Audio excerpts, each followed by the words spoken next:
C'est avec nous, cette spéciale législative continue. Dans un instant, nous accueillons Arnaud Santimaria du parti Debout la République. Voici son portrait.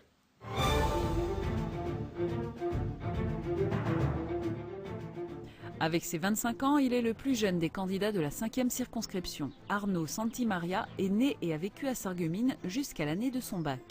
Il poursuivra ses études à Metz pour décrocher une licence professionnelle métier du web et du commerce. Aujourd'hui webmaster infographiste, il gère sa jeune entreprise spécialisée en communication à Herbitzheim. Le virus de la politique l'a saisi très jeune alors qu'il siégeait dans le conseil municipal des jeunes de Sarreguemines. Arnaud Santimaria a adhéré à l'UMP au moment de sa création. Il a rejoint le parti de Nicolas Dupont-Aignan Debout la République suite au non-respect du vote des Français contre le traité de Lisbonne en 2007. Partisan du référendum d'initiative populaire pour permettre aux Français de s'exprimer à tous les échelons de la vie démocratique, milite aussi pour la reconnaissance du vote blanc et du retrait de la France de l'OTAN et pour la sortie de l'euro en passant par l'euro-franc. C'est sa première candidature à un mandat politique. Sa suppléante se nomme Josiane Gajda. Arnaud Santimaria, bonjour. Bonjour. Alors vous êtes candidat du parti Debout la République.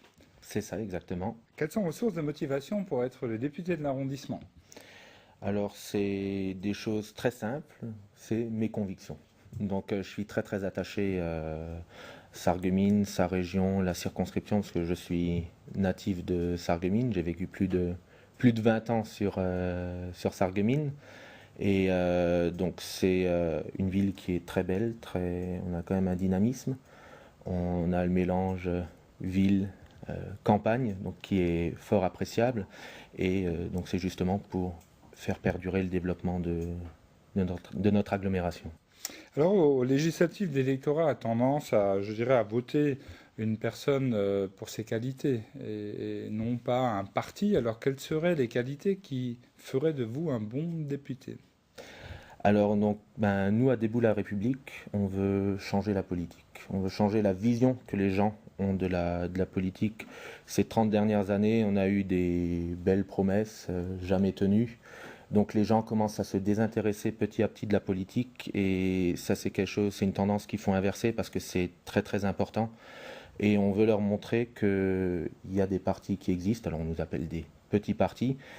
On a nos idées, on veut les leur proposer, leur montrer qu'on peut... Nous, on ne fait pas de belles promesses, on essaye de redéfinir des priorités pour changer ce qui se passe actuellement et repartir de l'avant. On va aborder quelques thématiques nationales. Le nouveau gouvernement veut réformer l'école primaire, donc plus d'embauches, formation des enseignants, la semaine à 5 jours aussi. Alors, quel est votre avis là-dessus? Alors, l'éducation, il faut la réformer parce que telle qu'elle est actuellement, ça ne va pas. Nous, par exemple, on propose il faut redéfinir les fondamentaux, c'est-à-dire redonner des moyens au secteur primaire, par exemple, puisque c'est là qu'on va apprendre les bases. Donc, par exemple, de passer de 9 heures à 15 heures de français par semaine. Ensuite, donner plus de moyens aux enseignants. Actuellement, quand ils sortent, ils ont des formations théoriques, mais ils n'ont pas pu aller assez sur le terrain, donc ils sont assez démunis, et ça va se ressentir aussi sur la formation qui va être donnée aux élèves.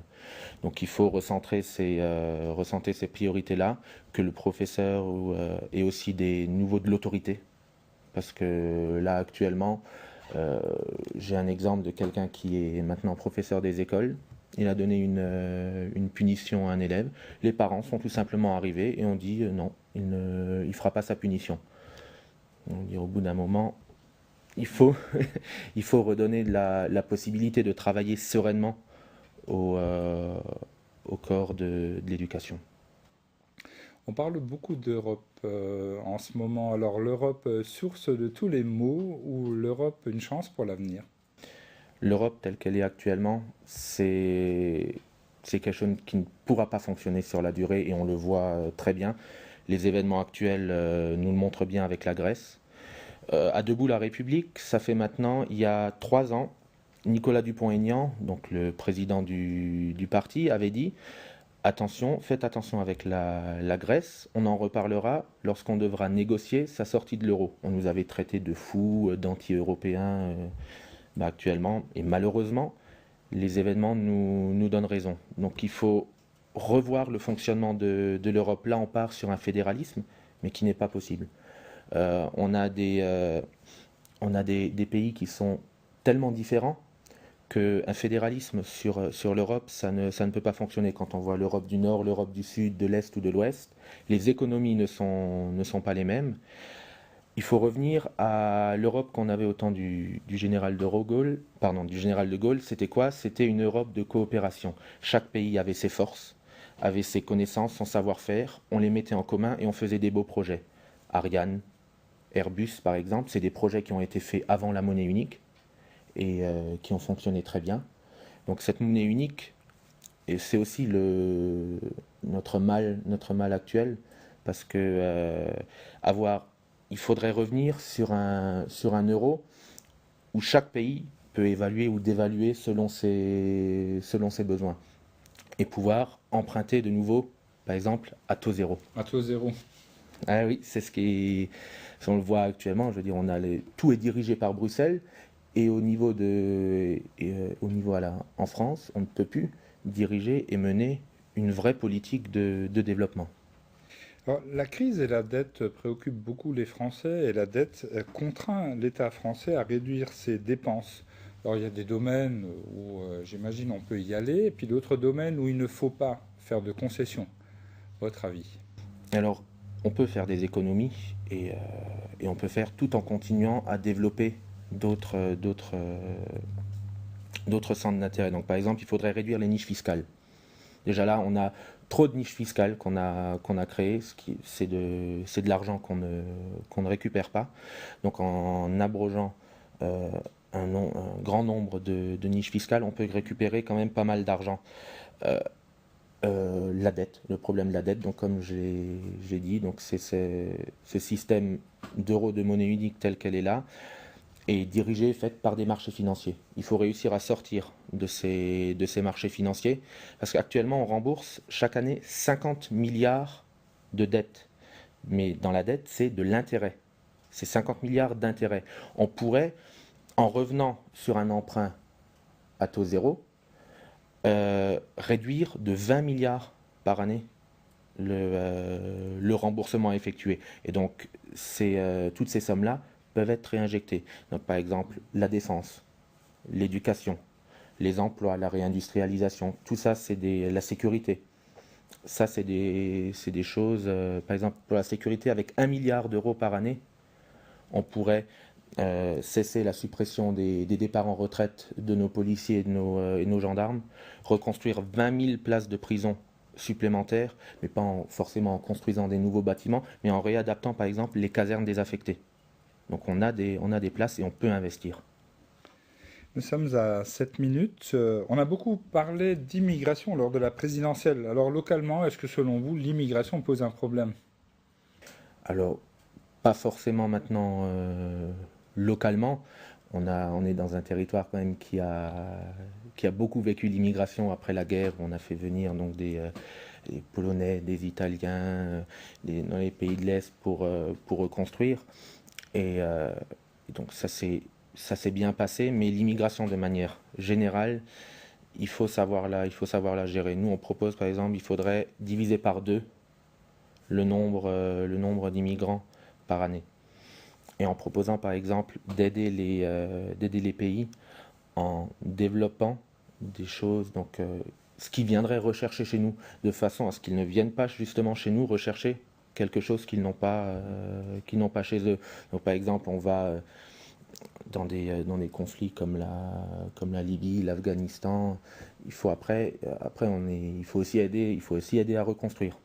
Et donc en donnant une nouvelle dynamique industrielle, d'emploi, etc. On va en arriver davantage au local. Alors, le député, de par sa position, peut agir comme trait d'union entre les différentes intercos. Il y en a plusieurs ici sur la circonscription. Alors, comment pensez-vous pouvoir agir justement pour que ces structures collaborent de façon optimale? Alors pour moi, donc, le député, qui est un élu donc nationale, va donc tout d'abord travailler donc sur Paris, 2 à 3 jours par semaine, et ensuite va venir sur le terrain, sur sa circonscription, à la rencontre des maires, des élus locaux, pour discuter avec eux, voir les besoins, les différents projets à faire, pour voir justement et évaluer les projets qu'il faut soutenir et les besoins qu'on a sur le secteur. Nous sommes à 9 minutes. Le contournement sud de Sarreguemines donc est connu et il est lancé. Alors ce tracé vous convient-il et selon vous, que va-t-il apporter à la circonscription? Bon, le problème de ce contournement, donc c'est quelque chose maintenant qui est sur la table depuis de nombreuses années. Donc le problème que rencontre la route de Nancy avec un flux énorme de véhicules est maintenant connu et il était nécessaire. Alors maintenant, chaque tracé a ses avantages, ses inconvénients. On peut choisir le tracé qu'on veut, il y en aura toujours qui seront contre, d'autres qui seront pour. Bon, personnellement, j'ai pas pu étudier les dossiers en profondeur, d'avoir tout ça pour dire si c'est le meilleur. Mais en tout cas, je suis content maintenant que ça se fasse. Mais bon, il faut faire attention parce que là, maintenant, ça arrive en période électorale. Donc, on nous ressort le dossier. Bon, il va rentrer dans les budgets. Et après, il va falloir commencer les études pour mettre en place les travaux. Donc, c'est pas forcément encore pour tout de suite. Beaucoup de choses peuvent encore changer entre-temps. Le développement économique et le chômage sont une préoccupation permanente pour les gens et on ne peut pas le contester.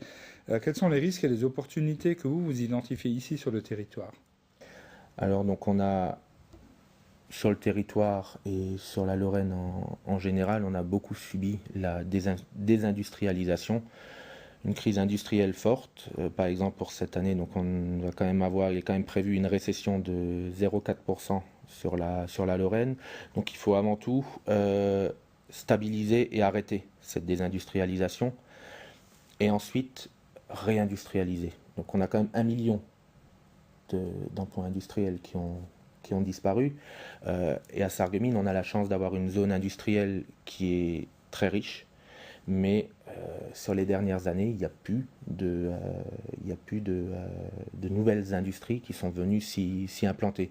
Donc ça, c'est quelque chose auquel il faudrait remédier et éviter tout ce qu'on a pu connaître, comme Hafner, Fermoba, Johnson Control. Le député doit porter à l'Assemblée les préoccupations des citoyens de sa circonscription, selon vous. Parce que vous avez un peu tourné là maintenant, les jours derniers. Quelles sont les préoccupations des gens? Donc, beaucoup se soucient de leur avenir, de leur emploi. Ça, c'est quelque chose qui revient souvent sur le tapis, mais aussi de l'avenir de leurs enfants. Parce que beaucoup, même si maintenant on fait une partie de leur carrière, mais ils sont inquiets pour l'avenir qu'ils vont donner à leurs enfants. Donc, ils souhaitent des réformes en profondeur et des solutions maintenant qui peuvent nous sortir de la situation actuelle, mais surtout voir développer. Donc par exemple, on a le tourisme par exemple dans le Pays de Bitche qui revient beaucoup, et donc où ils ont dit ça pourrait être quelque chose à vraiment développer, qui pourrait être porteur pour le Pays de Bitche par exemple. Selon vous, faut-il être dans la majorité pour peser sur les dossiers locaux? Dans ma conception des choses, en théorie, non. Nous, on veut justement sortir, parce qu'actuellement, on a le phénomène de l'appartenance au parti qu'on nous ramène, et on se pose des fois des questions, quand il y a par exemple des propositions de loi, des projets qui arrivent sur la table, systématiquement, on vote non parce qu'on est dans l'opposition. Mais nous, on veut sortir de ce régime des partis, et on a par exemple toujours dit, si le Parti socialiste ramène une proposition de loi qui va dans l'intérêt du pays, nous on vote pour. Et non, il faut savoir porter son projet, Il faut savoir sortir les atouts et ce que ça peut ramener, mais je pense on peut changer ce mode de fonctionnement de la politique. Très bien, nous arrivons tout doucement à la fin. Il vous reste 45 secondes pour une conclusion. Alors donc j'invite toutes les personnes qui voudraient en savoir plus sur notre projet à se connecter donc à mon site internet www.arnaudsantimaria.fr. Donc c'est mon QG de campagne. Donc où ils pourront venir me poser des questions, des demandes de rendez-vous, analyser notre projet, et je suis ouvert à eux pour toute rencontre. Très bien. Arnaud Santimaria, merci d'avoir accepté notre invitation. Merci à vous de m'avoir invité.